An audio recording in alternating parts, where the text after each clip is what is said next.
चलिए, तो राष्ट्रीय आय संवेदा छात्रवृत्ति 2025 का वर्ग 8वां का जो कि फिजिक्स का ऑब्जेक्टिव को हल कर रहे हैं, ठीक है। और इससे पहले के वीडियो नहीं देखे तो जाकर प्लेलिस्ट में आप देख सकते हैं, जो कि हमने टोटल 98 तक सवाल को हल कर चुके हैं, ठीक है। और आज हम हल करने वाले कितना 99 से, ठीक है। तो चलिए हम शुरू करते हैं। तो सवाल हमारा कर रहा है 99 नंबर, पृथ्वी तल से ऊपर या नीचे आने पर गुरुत्वीय त्वरण का मान क्या होता है? घट जाता है कि बढ़ जाता है, कि ऊपर जाने पर बढ़ता है और नीचे आने पर घटता है, कि अपरिवर्तित रहता है, ठीक है। तो 99 का जो ऑप्शन होगा ना वो होगा ए, क्या होता है? घट जाता है, ठीक है। चलिए अगला सवाल देखते हैं।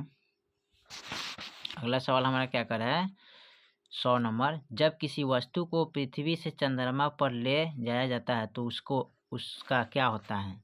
यानी कि द्रव्यमान बदल जाता है जबकि भार अपवर्तित रहता है। भार बदल जाता है जबकि द्रव्यमान अपवर्तित रहता है। द्रव्यमान और भार दोनों बदल जाते हैं, ठीक है। द्रव्यमान और भार दोनों अपवर्तित रहते हैं, ठीक है। तो 100 का जो ऑप्शन होगा ना वो होगा 2, क्या होता है? भार बदल जाता है जबकि द्रव्यमान अपवर्तित रहता है, ठीक है। चलिए अगला सवाल को देखते हैं। अगला सवाल हमारा क्या कह रहा है? अगला सवाल हमारा कह रहा है कि चंद्रमा पर वायुमंडल ना होने का कारण क्या है? कोणीय संवेगन, की कक्षीय वेग, की गुरुत्वीय त्वरण, की पलायन वेग, ठीक है। तो 101 का ऑप्शन जो होगा वो होगा ए, यानी कि पलायन वेग के कारण, ठीक है। ऑप्शन 4 होगा। चलिए अगला सवाल देखते हैं। अगला सवाल हमारा क्या कह रहा है कि भूमध्य रेखा से ध्रुव की ओर जाने पर गुरुत्वीय त्वरण का मान क्या होता है? बढ़ता है कि घटता है, कि नियत रहता है, कि पहले बढ़ता है फिर घटता है, ठीक है। तो इसका जो ऑप्शन होगा ना वो होगा ए, क्या होगा? बढ़ता है, ठीक है।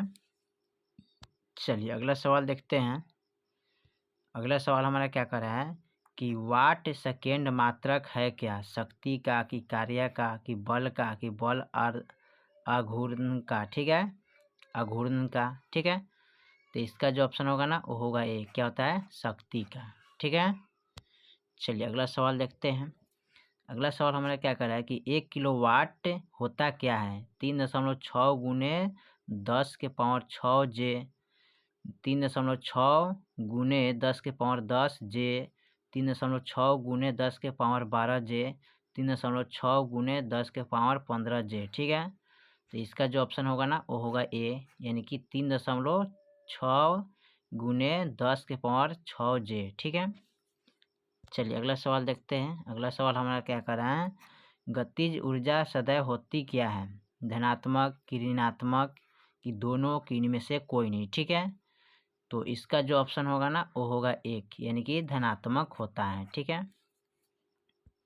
चलिए अगला सवाल देखते हैं। अगला सवाल हमारा क्या कर रहे हैं, मुक्त रूप से गिरती हुई वस्तु की कुल ऊर्जा क्या है? यानी कि बढ़ती है, कि घटती है, कि परिवर्तित रहती है, कि इनमें से कोई नहीं, ठीक है। तो इसका जो ऑप्शन होगा ना वो होगा तीसरा, यानी कि परिवर्तित रहती है, ठीक है। चलिए अगला सवाल हम देखते हैं।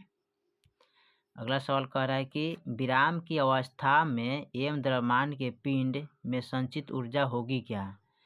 एम या सी स्क्वायर, या एम स्क्वायर सी, या सी स्क्वायर एम, या एम सी स्क्वायर, ठीक है। तो इसका जो ऑप्शन होगा ना वो होगा एम सी स्क्वायर, ठीक है। चलिए अगला सवाल को देखते हैं। अगला सवाल क्या कह रहा है? अगला सवाल कह रहा है किसी कण की गतिज ऊर्जा निर्भर करती है क्या? किसी कण की गतिज ऊर्जा निर्भर करती क्या है? वस्तु की मात्रा पर, कि वस्तु की लंबाई पर, कि वस्तु के आयतन पर, कि वस्तु की मोटाई पर, ठीक है। तो इसका जो ऑप्शन होगा ना वो होगा एक, यानी कि वस्तु की मात्रा पर निर्भर करता है, ठीक है। चलिए अगला सवाल को देखते हैं। अगला सवाल हमारा क्या कह रहा है?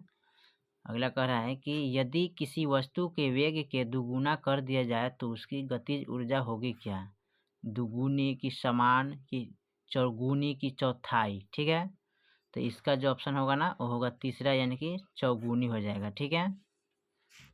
चलिए अगला सवाल देखते हैं। अगला सवाल हमारा क्या कह रहा है? अगला कह रहा है कि जूल मात्रक, यानी कि जूल मात्रक है क्या? कार्य और शक्ति का, कि शक्ति और ऊर्जा का, कि कार्य और ऊर्जा का, कि बल का, ठीक है। तो इसका जो ऑप्शन होगा ना वो होगा तीसरा, यानी कि कार्य और ऊर्जा का होता है जूल मात्रक, ठीक है। चलिए अगला सवाल हम देखते हैं। अगला सवाल क्या कह रहा है, जब बल की दिशा विस्थापन की दिशा की लंबवत हो तो किया गया कार्य होगा क्या? शून्य होगा कि धनात्मक होगा कि ऋणात्मक होगा कि इनमें से कोई नहीं? तो इसका जो ऑप्शन होगा ना वो होगा एक, यानी कि शून्य होगा, ठीक है। चलिए अगला सवाल को हम देखते हैं। अगला सवाल कह रहा है, कोई कार्य नहीं किया जाता है जब कोई वस्तु बल की दिशा में कोण बनाती है। तो 0 डिग्री की 90 डिग्री की 180 डिग्री की 90 डिग्री से 180 डिग्री के बीच, ठीक है। तो इसका जो ऑप्शन होगा ना वो होगा आपका दूसरा होगा, यानी कि 90 डिग्री, ठीक है।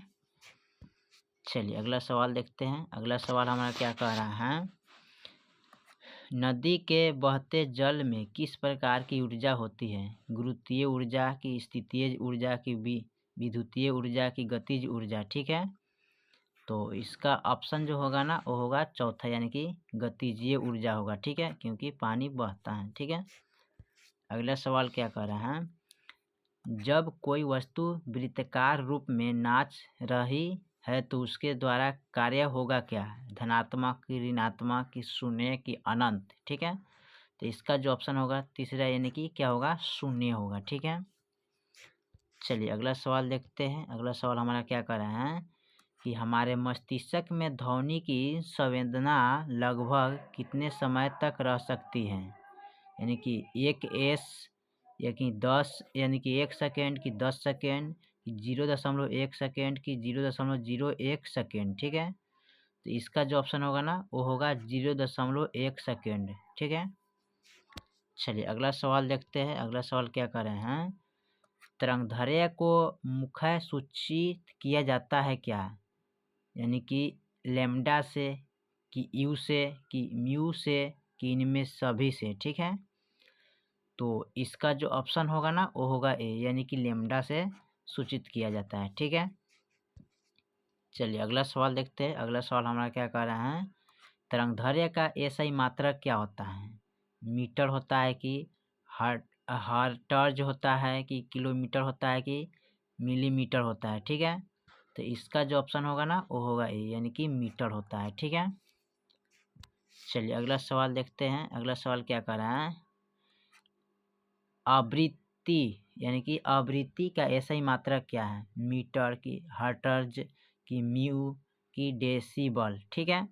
तो इसका जो ऑप्शन होगा ना वो होगा 2, यानी कि हर्ट्ज होता है, ठीक है। चलिए अगला सवाल देखते हैं। अगला सवाल हमारा क्या कह रहा है, तरंग वेग की सूत्र क्या है? तरंगदैर्घ्य गुणे आवृत्ति की, तरंगदैर्घ्य बटे आवृत्ति की, आवृत्ति बटे तरंगदैर्घ्य की, 1 बटे तरंगदैर्घ्य गुणे आवृत्ति, ठीक है। तो इसका जो ऑप्शन होगा ना वो होगा 1, यानी कि तरंगदैर्घ्य गुणे आवृत्ति होता है, ठीक है। चलिए अगला सवाल हम देखते हैं। अगला सवाल हमारा क्या कर रहा है, स्पष्ट प्रतिध्वनि सुनने के लिए श्रोता तथा अवरोध के बीच न्यूनतम दूरी होनी चाहिए कितना? 12.5 मीटर, यानी कि 17.2 मीटर, यानी कि 18.2 मीटर, कि 21.2 मीटर, ठीक है। तो इसका जो ऑप्शन होगा ना वो होगा 2, यानी कि 17.2 मीटर होनी चाहिए, ठीक है। चलिए अगला सवाल देखते हैं। अगला सवाल हमारा क्या कर रहा है, कुत्ते सुन सकते हैं क्या? 25 किलोमीटर तक की ध्वनि की, 25 किलोमीटर हर्ज से ऊपर की ध्वनि की, 35 किलोमीटर हर्ज के ऊपर की ध्वनि की, सुने हर्ज के नीचे के ध्वनि, ठीक है। तो इसका जो ऑप्शन होगा ना 1 होगा, यानी कि 25 किलो हर्ज तक की ध्वनि सुन सकता है, ठीक है। चलिए अगला सवाल देखते हैं। अगला सवाल हमारा क्या कह रहा है, मनुष्य की तीव्रता सीमा क्या है? 0 हर्ज से 20 हर्ज तक, कि 20 हर्ज से 20 किलो हर्ज तक, कि 20 किलो हर्ज से दाइन दाइन से 20,000 किलो हर्ज तक, इनमें से कोई नहीं, ठीक है। तो इसका जो ऑप्शन होगा ना वो होगा 2, यानी कि 20 हर्ज से 20 किलो हर्ज तक सुन सकता है, ठीक है, ध्वनि। चलिए अगला सवाल देखते हैं। अगला सवाल जो हमारा है लास्ट है उसको हम देखते हैं। कह रहा है कि हेल तथा हाथिया ध्वनि उत्पन्न करते क्या हैं? अश्रव्याय की प्राश्रव्याय की अश्रव्याय अव्यय श्रव्याय की इनमें से सभी, यानी कि अवश्रव्याय प्राश्रव्याय श्रव्याय इनमें से सभी। तो इसका जो ऑप्शन होगा ना वो होगा ये अवश्रव्याय, यानी कि ध्वनि उत्पन्न करता है। ठीक है, चलिए तो क्वेश्चन नंबर हमने यानी कि 99 से लेकर 123 तक ले हम ऑब्जेक्टिव को हल कर दिए। ठीक है, बाकी जो ऑब्जेक्टिव है फिर अगले वीडियो में हल करेंगे। ठीक है, और इससे पहले के वीडियो नहीं देखे हैं तो जाके आप प्लेलिस्ट में देख सकते हैं, जो कि पूरा ऑब्जेक्टिव हल किया हुआ है। ठीक है, तो चलिए फिर हम मिलते हैं अगले वीडियो में, तब तक के लिए जय हिंद जय भारत।